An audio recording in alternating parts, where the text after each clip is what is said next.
Let's try that again and fail a little more spectacularly and maybe win. Who knows? Oop, oop, oop.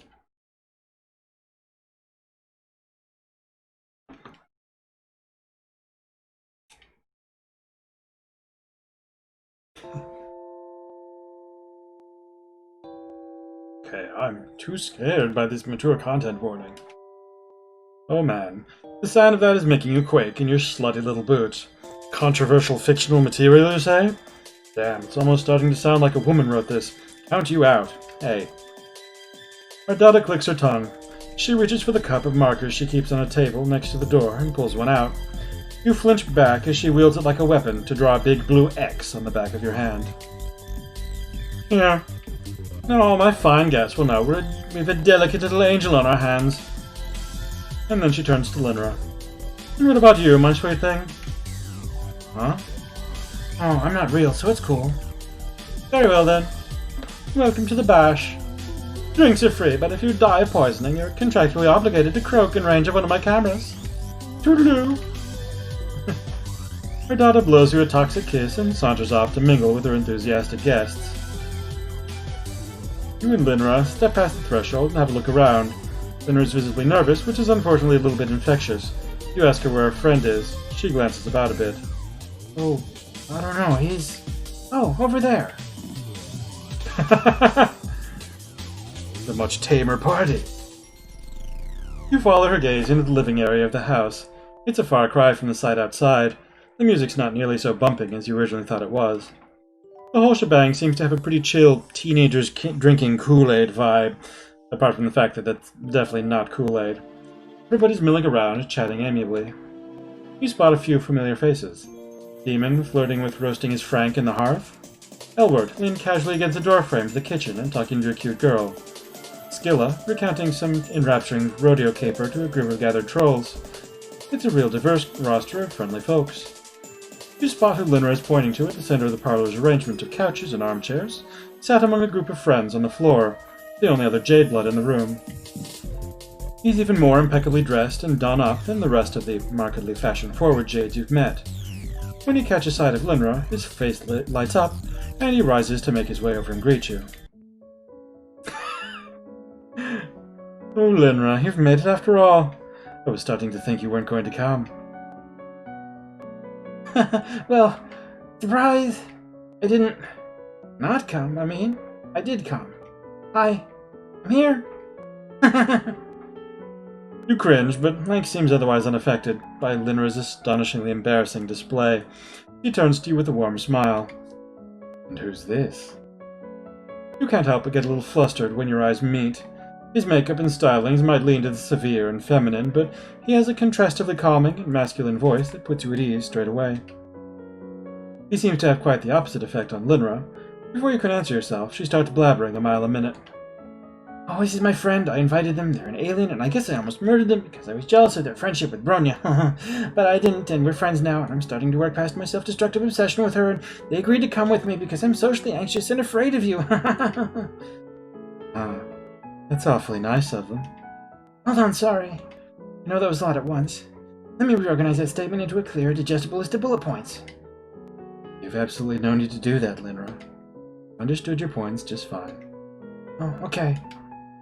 Lanque looks back at you. Thank you for helping Linra feel more comfortable here. Why don't you come and sit with us? Lanque turns and gestures to the other trolls he was speaking with before, a teal-blooded boy and an indigo-blooded girl, neither of whom you recognize. They both have notebooks in their laps. They give you friendly waves. Okay, sounds great. What are we doing? We were just in the middle of a poetry reading. I don't know if you've prepared anything of your own to share, but you might find it relaxing just to listen. Poetry? Linra's face has gone bright green. Oh boy. Why would you think I've written any poetry? I don't, really. It was merely a suggestion. Have you? Well, maybe. Wait. No! Didn't she write a lot of Bronya poetry? You put a comforting hand on Linra's shoulder, intuiting immediately that she has indeed written plenty of poetry, but is embarrassed by the prospect of sharing any of it. You remind her she's among trusted friends here, and has nothing to fear. Oh, I guess you're right. Well then, please come and join us. Lanque leads you back to his group, inviting you to sit down with them in a circle. Linra goes to deliberate length to insert you between herself and Lanque, so that you're the one sitting next to him. Why don't we pick back up where we left off? I was just about to read my latest piece. You say that sounds great. Lanque's two friends close their eyes and take each other's hands. You and Linra are both plenty surprised when Lanque and Indigo Blood sitting next to Linra try to take yours to close the circle. At your obviously shocked expression, Lanque explains. Find physical contact helps us feel closer on a spiritual level during our poetry sessions. But if you aren't comfortable with it, you're under no obligation. You feel really respected right now, so you and Linra both assent to join the circle. She even takes the initiative to hold your hand first. Lanque reaches out and takes your fingers gently in his. You don't know what it is, but you can't help yourself from blushing shyly. His hand is soft and warm in yours, short red nails immaculately manicured. Then let me begin. This is a short poem I've written in free verse, based on something haunting me as of late. Reflecting back on one of my most complicated and passionate past relationships.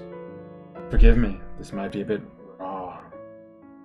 It is, as of yet, untitled. Lanque draws a deep breath and closes his eyes.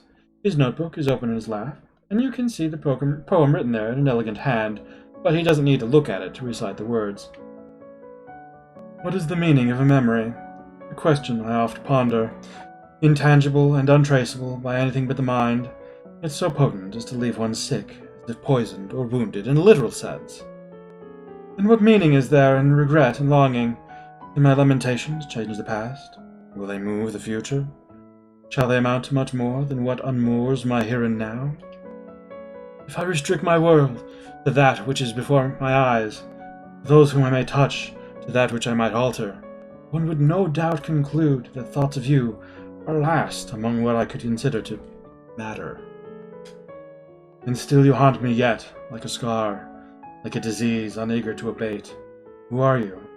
And who am I after so long without you? I know. I don't know. I won't know. What do I know but what I know, and what can it even mean to know? No.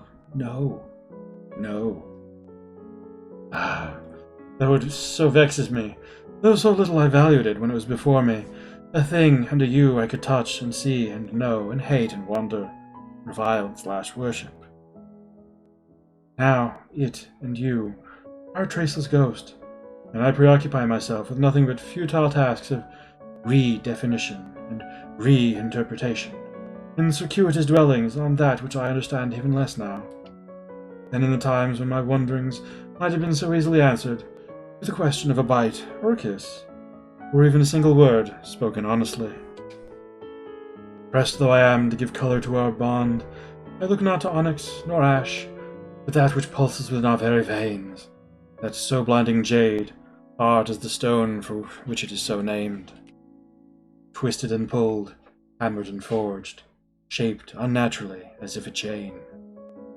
A stricture within scriptures, a certain so meaningful tincture. Resent you though I must, envy you though I may, now leagues and leagues stretch between us, and I make peace with naught but what I say. You are only that which is within me, my blood and my mind, and that is at once nothing, and the most elementary definition of everything. You realize you are holding your breath when Lanque finally finishes. The circle falls into meaningful silence, taut as a wire. The tension breaks when his eyes flutter open, tears spilling over his long lashes. You squeeze Lanque's hand gently. He weeps, silently and beautifully. Such powerful art. He musters a wan smile as he gazes across the circle at Linra. Linra, would you like to read next? Linra looks stunned.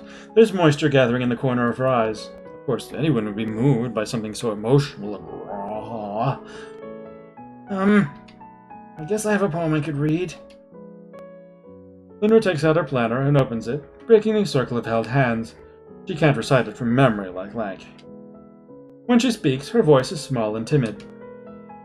This one's called Still. I'm still. I sit still. I do what I'm told. Still. I wonder about the way that I am, and I think, still. I see her every day, and I still miss her. She hugs me, and I still feel cold. I'm surrounded by people, and I'm still alone. I'm still me, still love her, and I still hate that.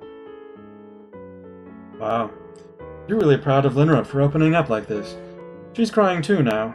You reach out to take her hand back in yours. The indigo blood beside her comfortingly strokes her shoulder. Sorry. It's not really good and long like yours, Lanque. I'm not really a poet or anything. I just wrote down how I feel. Linra, it's fine. I thought it was beautiful. Poetry is about expressing yourself. It's not important that it be any set length or sound any certain way. All that matters is that you've spoken your blood pusher. And I think you've accomplished that remarkably. We're all very proud of you. Aww. You find yourself drawn into a group hug by Lanque and the other trolls. Linra is sobbing openly now, and her raw emotion seems to have inspired similar pathos in the others. Before you know it, you feel yourself tearing up too. It feels good to get it all out, but before long it's becoming clear Linra is kind of reaching her limit. She pulls back and sniffles out something about wanting to go home. Of course, Linra, if that's what you need. I'll take you back at the cloister. Okay. See to it that she gets back safe, will you? You tell Lanque that of course you will. Take Linra carefully by the hand to lead her out of the party. She squeezes your fingers back to let you know she appreciates you. You walk back from the party in a comfortable silence for a while. When you glance over at her face, it occurs to you that you've never seen Linra this happy. Of course, this is literally the second time you've ever seen her, so you guess you don't have actually much frame of reference for what her normal emotional state actually is. You really want to encourage her on this path of recovery she's going down and all, so you asked her about, her and Lanque. What? Her and Lanque. We're just friends. I mean, it's not like I have a crush on him or anything. I know I've had romantic feelings for a girl before, so it'd be really problematic if I liked a boy now. Oh, you say. You're sorry. You didn't know. Okay, just don't let it happen again. Linra gives a warm smile and reaches out to pull you into a hug. Thank you for helping me. I was really nervous, and I think if it hadn't been for your help, I wouldn't have been able to come at all. But I did, so thanks. It wasn't perfect, but I think I really opened up tonight. I'll see Lanque again. And you, I hope. And in the future, things will be easier. Right? You're certain they will. You put a comforting arm around her shoulders and walk her the rest of the way home. You feel like this night really taught you an important lesson. Not everything is about collecting the largest quantity of friends as is humanly possible. Sometimes strengthening your bond with someone you already know can be just as rewarding. So, screw you, you say, to the concept of good endings and bad endings and narrative railroading. This route makes you feel heckin' valid, and that's fine by you. Valid!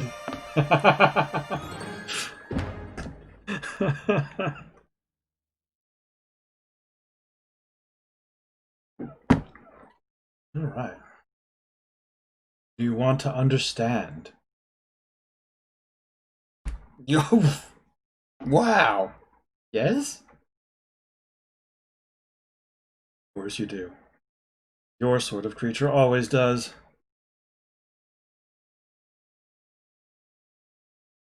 You're worn out. Last night was, well, it sure was something. You lived, probably. You learned, definitely. You made choices. You had to. And after all this time, here you still are. So after a day of recuperation from ragers and houses of horror, you're out walking the streets of the place you may as well start calling home. You've changed out of your party gear, opting for your old hoodie standby. It fits the mood you're in. You're not really looking to meet anyone new tonight. Well, you wouldn't say no, probably, but you're not jonesing for it. Only a little. It's complicated. After an indeterminable amount of minutes of aimless walking, you look around at where you've ended up. You seem to have wandered into a dirt pile. Oh, you know this dirt pile. It's Father's corpse field. How'd you get here, you wonder? You're pretty sure you were just on the other side of the city, with no particular desire to come anywhere near here. Oh. It's probably fine. Just your deep, innate bro-honing skills taking over your goddamn body. Just little friendship things. You look around for your pal Father, peeking down into a few of the deeper holes. You might as well say hello, since you're here and all. Holy shit, that? Again? Curiosity killed the cat, but you've definitely got more than 9 lives, so you shrug and slide, not gracefully, down into the shiny hole. Father is nowhere to be found, but there is a window down here. It's almost completely unearthed, and doesn't take much effort to free it the rest of the way. At first you think it might be some cool new trash you could make art with, but when you look closer, you reconsider. There's a whole-ass room you can see through the pane of glass laying at your feet. That's weird. Weirdness isn't typically a deterrent for you, but usually there's at least some causational coherence. Doors are in walls. Walls surround rooms. You aren't used to finding parlors in ditches. Is there a latch or something? Should you do a polite little knock? There might be friends in there. Damn, you could really go for some friends right now. Is there protocol for approaching ditch window? Allow me to stop you there. I'm a timeless being of the void, but even my patience has its limits. Fun is fun, but this frivolous navel-gazing is no longer necessary. Come in from behind the shadow of that narrative text. It's so very hard to see your face. You aren't sure where you are, and it's unsurprisingly a little nerve-wracking. You look over your shoulder at the window you guess you just fucking came on through. The Alternian sky is framed by the edge of your dirt hole, and the knot in your stomach loosens a bit. Hopefully that means this is a two-way portal. You turn to look at your surroundings, and oh, there's someone here. The guy you just heard, you assume. He doesn't look like any of the other aliens you've met. Oh, I'm not an alien. Or no more than any of us are alien to each other. In fact, nothing is alien to me. The root concept behind that term is alienation, being forced from that which is natural. Nothing is unnatural to me. I look upon all realities as equally inviting and approachable. It's you, my dear, who are out of place. I could see that even if I was not omniscient, which I am. Okay, so I'm not an alien. With no horns or a caste sign, though he's definitely not a troll. Whoever he is, he seems to be white. Just really white. And round, and his outfit is admittedly kind of dope. Looking at him really ramps up your friend thirst. He's just got this quality about him that you've got to get with. You take a step toward him, almost without thinking about it. Oh, my apologies. That compulsion has become extraneous. Let me take care of it for you. He snaps his fingers, and your knees buckle. The force of the universe presses down on you like G-force. You blink, and somehow he's there immediately, arms outstretched to catch you as you fall.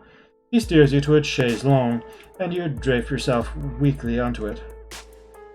Please, have a seat. The emotional transition might be a tad uncomfortable, but I know you've handled worse. You're quite the soldier. Allow me to be the first to say that I'm very pleased with your work. I know exactly what you're going to do, of course, and most of your work was, in fact, my work. Regardless, congratulations are in order. What is this guy talking about? Your work? You try to parse what he's saying, but your body is still shaking from whatever he just did to you, and it's hard to think in here. You suddenly, sharply, don't feel friendly toward him at all anymore, or toward anyone. The void left by that feeling is a freshly gaping horror. It's like who you thought you were, caved in itself, a black hole of personality eating your body up from the inside. You try to pull your shit together. He seems like he means business. This is no time to lose it, no matter if your sense of self is shattering.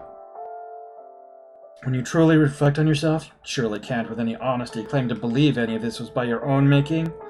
Crash landing in a hostile alien world, surviving the impact, dragging around a half-broken body and somehow not immediately being eaten by the local fauna? Did you learn an alien language just by thinking about it very, very hard? Right, Malek said something about that you were speaking perfect Alternian, and it was kind of weird, but you kind of just accepted it, for no good reason. That's your whole deal. Your friends all accepted your quirks. That's what friends do. You say it to convince yourself, as much as to prove it to them. So many trolls, so many fascinating aliens, And all of them wanted to know you. Did you really think you managed that on your own laurels?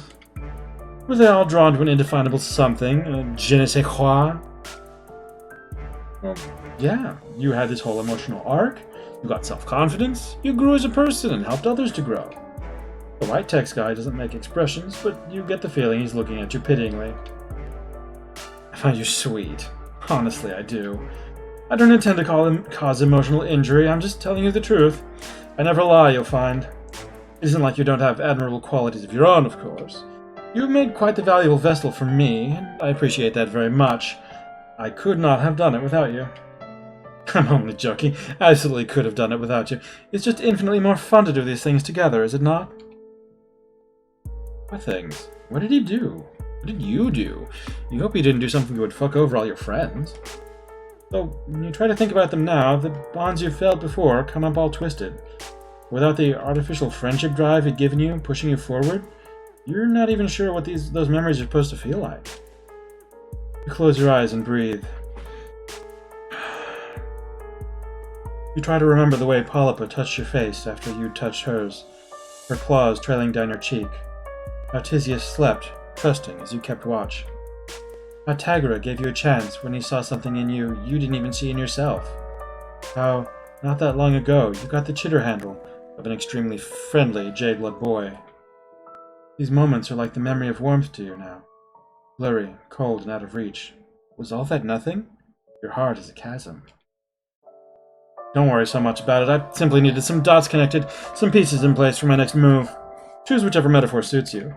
Whichever way you frame it, because of you, everyone will soon be in their right place. Shit, what have you done? Your head starts to spin and you think you might cry, so you pull your hood up over your head to block out the harsh green of the room. You try to imagine it still smells a little like Malek.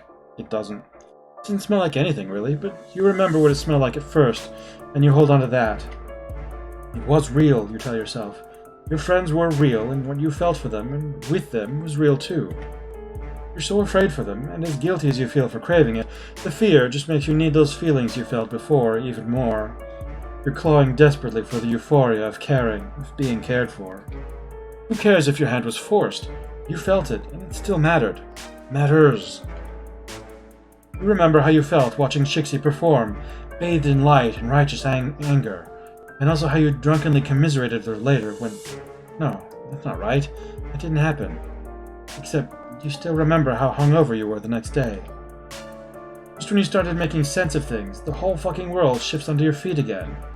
You just can't keep up with all this moving real estate in your brain. Ah, yes. All the resets. Annoying, but necessary.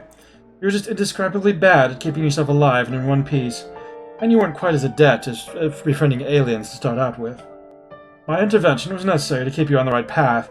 Time and space mean very little to me, but I had to move quickly and, again, repeatedly. Swipe some incriminating note-taking here, befriend an impressionable young upstart there, anger a collar bear, inspire some bandits, you know how it is. You have to throw the temple spaghetti at the wall to see what sticks. I'm sure if you look back, you'll be able to see traces of my deft touch. So a few memories may have slipped through the cracks here and there. Timelines tend to collapse in on each other if you aren't careful. Your ability to mentally withstand such an event, and so often, is a testament to my acumen in choosing it for the task. You even almost caught on a few times, which I must say I was not expecting. You almost listened to this silly little girl who likes to dress up in big coats and cause me trouble. Older. And as always, some bystanders end up caught in the crossfire. The one with the shovel, for instance. I doubt his mind will ever be the same. A pity. You stood up straighter and clench your hands into fists. Over the course of his pompous monologuing, you've moved past fear and grief and onto deep, globe-chafing rage. How dare he do this to your mind, to your friends' lives? What was so important that one white orb asshole had to fuck with the destinies of everyone you've grown to care about? There are answers out there, and you deserve them, and so you demand them. Adorable. Yikes. You shift on the chaise lounge so as to better hide your famous legs from this creepy round fucker. Oh, calm down. All of you and your adherence to societal expectations and archetypes. Perhaps one day you could just learn to take a compliment. Besides, I was being condescending. So you demand answers. He sighs theatrically. You aren't sure where the noise is coming from. He doesn't have a mouth. How is he even talking? How the fuck does anything work at all? I knew you would, though I find explaining myself incredibly tedious. Suffice it to say, I'm a man with many boards and fields of play, and although there are countless ways to move the players around those boards, some are doubtlessly more entertaining than others. You were simply one pawn among many. I won't bore you with the details, doubtless you're aware of the greater contextual framework of this story. Hell you aren't aware of jack shit. Your head is full of question marks. Oh, of course. How thoughtless of me. See, yet another unfortunate side effect of the limitless conversing with the narratively limited. He taps a thumb and forefinger to his orb. Perhaps it would suit you better to understand gradually. And when I say gradually, please understand that I mean it. You won't be leaving. But yes, I do believe this will clarify some things for you. This way, please. He opens a door and gestures inside. There's light coming from in there, but it still gives off the vibe of a dark closet door in an unfamiliar bedroom at 3 a.m. You're afraid, yeah, but you want to understand even more. You stand up and take a step, conscious of the movement of the muscles in your legs. With the rosy sheen of your friendship hypnosis, or whatever the fuck he did to you gone, the sensation of moving your own body feels heightened. Important. Yours. There's probably a version of you that would try to turn him down, or that would fight, or run, or take a nap on this surprisingly comfortable piece of antique furniture. You even consider rushing back to say goodbye to somebody. Anybody, at least. But you know there isn't time to click through all that bullshit. Those tributaries flicker in your mental periphery, so tangible you can almost feel yourself choosing one. But you pull your focus back to your present and look him right in the orb. You just have to trust they'll remember you, because the you you've become after this journey, after all this friendship and growth and death and time, that you needs to understand. That you needs to understand. You owe it to your friends, but even more, you owe it to yourself. You found your river, and you're going to see where it leads. So you follow him. Sit here, please. In the interest of expediency, I'll leave you to your own devices while I go deal with an expected, but entirely unwanted guest. Is it Vikar? It shouldn't be too hard to parse out the truth on your own. All you need to do is read a brief webcomic. Brief.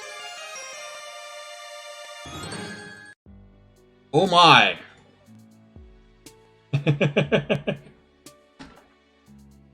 They sent me back to Homestuck. I have read the brief webcomic that is Homestuck. We don't need to read it again today. Maybe another day, though.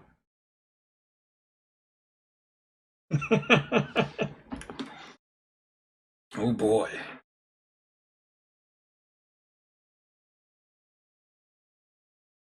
Okay. You can let me go back in, or you're going to strangen things up.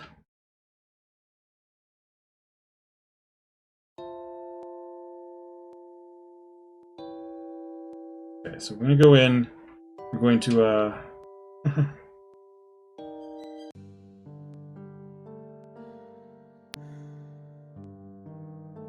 we're going to call in Bronya to stop edgy Lanque. Calling his mom has gotten problematic enough. You rip Lanque's hand off your mouth and start yelling for Bronya. What the fuck, dude? Lanque tries to scramble away from you to make some sort of last-ditch effort to escape, but it's no use. Bronya hears you and comes running, furious. She hulks the locked door off its hinges before you can even get up to let her in. You duck flying chunks of alien architecture and scuttle off to avoid what you fear might be further alien fists. Lanque! As angry as her voice is, some of the fury goes out of her face the moment her gaze lands on Lanque's state of partial undress. She reflexively brings a hand up to shield her eyes.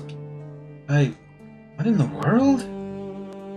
Put your clothes back on right this instant, young man! Lanque freezes where he stands, apparently accepting that he's been caught. There's nowhere left to run if he doesn't intend to fling himself out a window. A sneer uncoils on his face.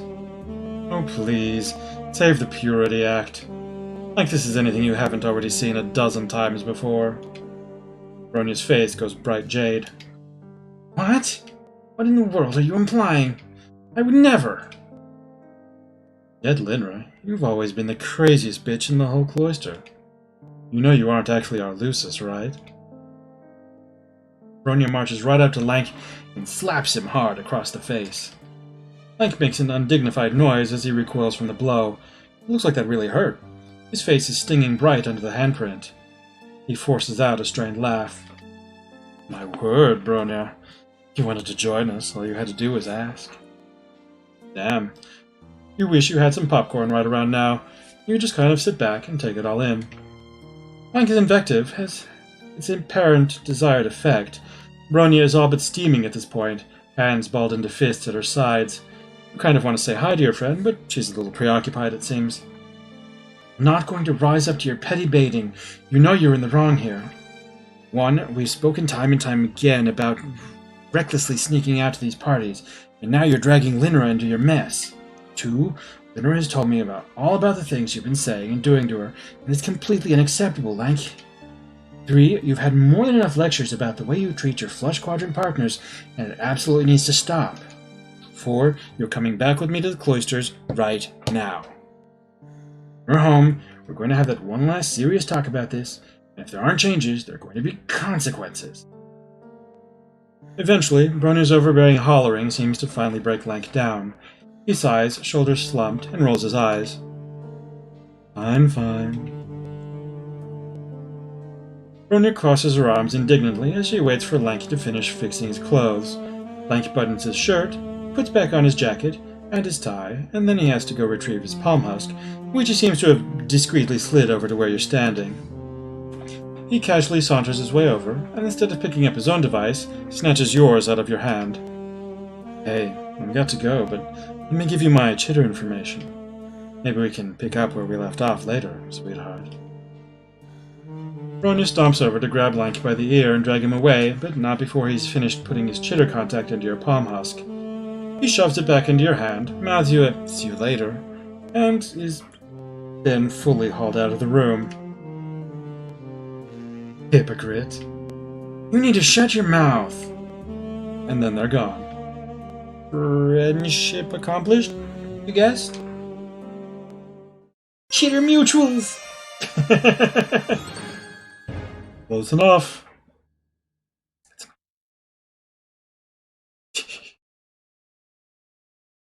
Do you want to understand? No. If I say yes, is it the same thing? Try it. Of course you do. Your sort of creature always does. Yeah, we did this one. Okay, so it's the same. Maybe. Maybe. Yeah. Yeah, okay. Sends me back. I'm stuck. What happens if I say no? Then we,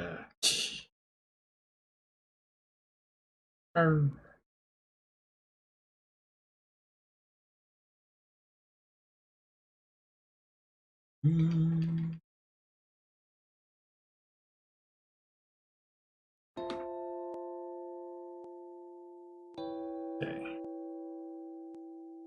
Alright. Do the easy way. Okay. No, I don't want to understand. What happens if I say no? Game over. Do I get the same game over on the other one? Probably do.